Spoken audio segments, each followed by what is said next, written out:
दूसरी तरफ रमन सिंह ये कहते हैं कि राम मोहन गमन पर्यटन परिपथ में क्या खर्चा हुआ, तो जाए चंदखुरी जाके देख ले भाई, श्री नारायण चल दे, राजिम में चल दे, और अन्य जगह जहाँ काम चल रहे हैं वहाँ जाके देख ले। केवल ट्विटर पर भी बोल देने से क्या होता है।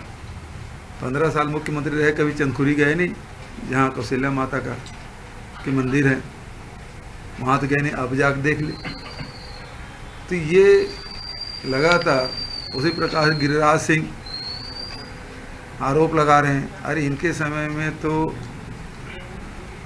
मोबाइल बांटने में, टिफिन बांटने में, राशन कार्ड बनाने में, चप्पल खरीदने में, सब में कमीशनखोरी हुई।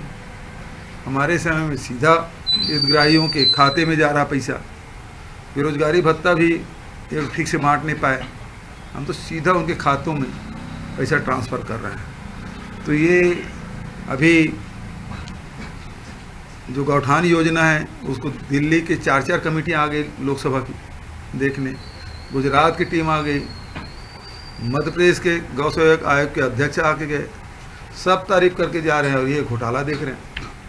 उसी प्रकार से अभी ये कहते हैं कि गिरिराज सिंह जी नरवा वाले कार्यक्रम में भ्रष्टाचार हुआ। अभी 8 दिन नहीं बीता है, देश भर के जितने भी वन विभाग के PCCF है, 3 दिन की कार्यशाला लगा, क्योंकि सबसे बढ़िया कार्यक्रम हुआ। उसके DG भी आया था, भारत सरकार के एडिशनल सेक्रेटरी, वो भी आए थे और उन्होंने तारीफ की जितना बढ़िया काम छत्तीसगढ़ में हुआ उतना कहीं नहीं हुआ। अब ये लोग कहते हैं उसमें गड़बड़ है। तो दोनों प्रकार के दो मुही हैं ये लोग, एक जने कुछ बोलेगा, दूसरा कुछ बोलेगा, ये स्थिति इनकी है। तो ये तो केवल चुनाव के लिए लोग आए हैं, 4 महीना रहेंगे और चुनाव में इस प्रकार बोल बुला के चले जाएंगे।